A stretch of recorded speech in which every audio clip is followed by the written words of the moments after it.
छत्तीसगढ़ के बेमेतरा में हुए ब्लास्ट में विस्तार न्यूज की लगातार पहल के चलते पीड़ित परिवार को आज मुआवजे के चेक तो बांट दिए गए, मगर बारूद फैक्ट्री में हुआ यह हादसा सरकारी लापरवाहियों की अनंत कथा है।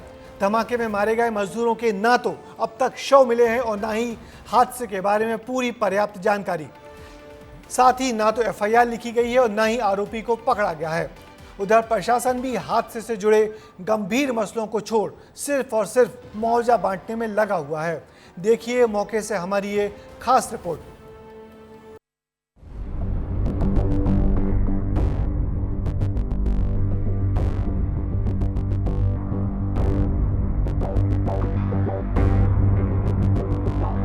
परिजन बिलख बिलख कर रो रहे हैं, बिना शव के अंतिम संस्कार करने की तैयारी कर रहे हैं।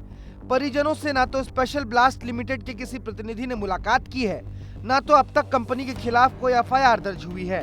25 मई को हुए बेमेतरा में ब्लास्ट हादसे ने पूरे देश को हिलाकर रख दिया था। लगातार यहाँ के ग्रामीण जो है न्याय की गुहार लगा रहे थे।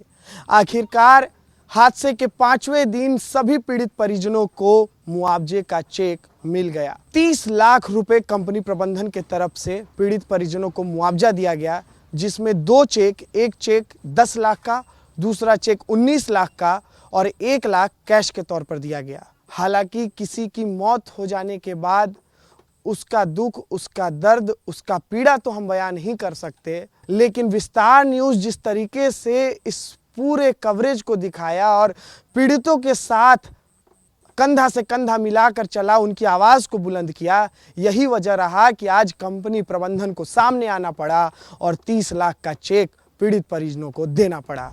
चलिए आज इस मौत की फैक्ट्री की पूरी कहानी समझते हैं। दरअसल ये कहानी शुरू होती है 25 मई 2024 के सुबह 7:57 पर। बेमेतरा जिले के पिरदा गांव स्थित स्पेशल ब्लास्ट लिमिटेड के एक यूनिट में ब्लास्ट होता है। विस्फोट इतना भयानक था कि आसपास की 2 मंजिला इमारत चंद सेकंड में जमींदोज हो जाती है। हजारों ग्रामीण फैक्ट्री की तरफ भागते हैं और कंपनी के सभी जिम्मेदार बाहर की ओर भागते हैं। जिला प्रशासन की टीम पहुंचती है और घायलों को हॉस्पिटल भेजा जाता है। फिर शुरू होती है तलाश अपनों की, शवों की और मजदूरों की। 48 घंटे तक चले रेस्क्यू ऑपरेशन में लापता लोगों का कोई सुराग नहीं मिलता है तो केवल मांस का लोथड़ा, जिसे परिजन पहचानने से भी इनकार कर देते हैं। बताए नहीं है हमन पूछे हन, जब हमारा पता चलिस कि बारूद में ब्लास्ट हो है कि हमारा पता चलिस कि हमन दूसरा से नंबर मांग के कि हमर बाबू कहाँ है, कि एक आदमी नहीं पता जी यहाँ काम करते हमारे गांव बहुत जन, एला पूछ के ओ नहीं पता है तो ओला पूछा था कि हमार बाबू कहाँ है। इस घटना के बाद छत्तीसगढ़िया क्रांति सेना पीड़ित परिवार को 55 लाख रुपए के मुआवजा देने की मांग करती है। परिजनों का ये कहना है कि उद्योगपति से हमको 50 लाख रुपया का मुआवजा चाहिए। इसका मतलब 55,50,000 रुपया पीड़ित परिवार के प्रत्येक परिवार को मिलना चाहिए। कंपनी ने अब तक कोई भी जानकारी साझा नहीं की है कि कितने लोग घटना के समय वहां पर मौजूद थे, पर विस्तार न्यूज लगातार छत्तीसगढ़िया लोगों की आवाज बना हुआ है। विस्तार न्यूज ने 27 मई को बड़ी पड़ताल की है और 8 परिवारों को ढूंढ निकाला है और सभी परिवार का रो कर बुरा हाल है। जिस प्रकार से होना चाहिए एनर्जी वो नहीं मिल रहा है। मतलब कार्य इतना स्लो है बता नहीं पाए। 8 बजे घटना को 12 बजे एक्टिवेट हुआ सब। अब सबसे बड़ा सवाल ये उठता है कि आखिर जब ब्लास्ट हुआ तो मौके पर कितने लोग मौजूद थे। कंपनी प्रबंधन ने तो किसी भी तरह की बातचीत से अपने आप को अलग कर लिया है। कंपनी के मालिक संजय चौधरी ब्लास्ट के बाद से अपने दफ्तर नहीं पहुंचे हैं। वहीं पिरदा के ग्रामीणों ने दावा किया है कि फैक्ट्री में 500 लोग काम करते हैं। जब ये विस्फोट हुआ तब भी करीब 15 से 20 लोग उस फैक्ट्री में काम कर रहे थे, लेकिन केवल 8 लोगों के लापता होने की जानकारी है। बाकी लोग कहाँ हैं ये किसी को नहीं पता है। स्पेशल ब्लास्ट पिरदा में अनुमानित पर डे 300 से 400 लोग काम करते हैं और सुबह जो पाली जब घटना हुई थी उस समय मान के चले 15 से 20 लोग वहाँ थे और वो यहाँ के लोकल लोग हैं। इसके अलावा बहुत लोग जैसे मंडला के हैं, यूपी के हैं, बिहार के हैं जो वहाँ रहते हैं, रह के काम करते थे, उनका अभी तक कोई पता नहीं चला है। दरअसल स्पेशल ब्लास्ट लिमिटेड के मध्य प्रदेश और छत्तीसगढ़ में कुल 4 यूनिट हैं। छत्तीसगढ़ में बेमेतरा, कोरबा और सारंगढ़ में स्पेशल ब्लास्ट लिमिटेड की फैक्ट्रियां हैं, तो वहीं मध्य प्रदेश में सिंगरौली में भी एक फैक्ट्री है। अजय चौधरी और अवधेश जैन इस कंपनी के डायरेक्टर हैं। आलोक चौधरी इस कंपनी के एग्जीक्यूटिव डायरेक्टर हैं, तो वहीं एसएन सिंह इस कंपनी के टेक्निकल कंसल्टेंट हैं।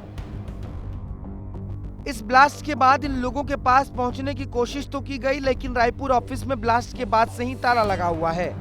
वहीं इस मामले में कंपनी प्रबंधन पर एफआईआर के सवाल पर जब जिला कलेक्टर रणवीर शर्मा से सवाल पूछा गया तो उन्होंने कहा कि घटना अभी जांच का विषय है। अभी जांच का विषय है कि कौन लोग हैं, क्योंकि ये एक दुर्घटना है, वायलेशन नहीं है, और अगर वायलेशन होगा तो फिर स्वाभाविक है कि कार्रवाई होगी। तो कुल मिलाकर सवाल तो यही है कि आखिर बेमेतरा ब्लास्ट में किसकी गारंटी और किसके सुशासन में गुनहगारों को संरक्षण दिया जा रहा है। सवाल ये भी है कि सत्ता के किस करीबी को आखिरकार बचाने का प्रयास किया जा रहा है। जवाब देना होगा इन सवालों का कि आखिर 48 घंटे बाद भी घटना की अब तक एफआईआर क्यों नहीं हो पाई। क्या प्रशासन ने फैक्ट्री प्रबंधन से पूछा है कि घटना वाले दिन कितने मजदूर वहां काम पर गए थे। सवाल ये भी है कि अब तक कितने मजदूर लापता हैं, क्योंकि प्रशासन के 8 लोगों के दावे को तो ग्रामीण नकार रहे हैं। क्षमता से अधिक रखी विस्फोटक सामग्री को क्यों निकाला जा रहा है, जांच में विस्फोटक सामग्री की क्या मात्रा दर्ज की गई है। प्रशासन ने मृतकों के परिजनों को जो मुआवजा देने की घोषणा की है उसे तो लेने से ग्रामीणों ने इनकार कर दिया है। तो क्या अब ऐसे में प्रशासन मुआवजा बढ़ाएगा। इस दिल दहलाने वाली घटना में मृतकों के शरीर के चीथड़े उड़ गए हैं। शरीर के अंगों को पॉलिथीन में जमा करके डीएनए जांच के लिए भेजा गया है, लेकिन इतने भयावह हादसे के बाद अब तक एफआईआर दर्ज नहीं हुई है। सवालों के जवाब तो देने ही होंगे। बेमेतरा का ये हादसा इस इलाके के लोगों को वो जख्म दे गया है जो लंबे समय तक नहीं भरा जा सकेगा। इस दुर्घटना से भी वही सवाल उठ रहा है कि मजदूरों की जान को फैक्ट्री मालिक क्यों इतनी सस्ती समझ लेते हैं। उम्मीद है इस मामले में शायद सरकार दोषी कंपनी प्रबंधन के खिलाफ भी कड़े कदम उठाएगी, साथ ही ऐसे दुर्भाग्यजनक हादसे फिर ना दोहराए जाएं, ऐसी कोशिश करेगी।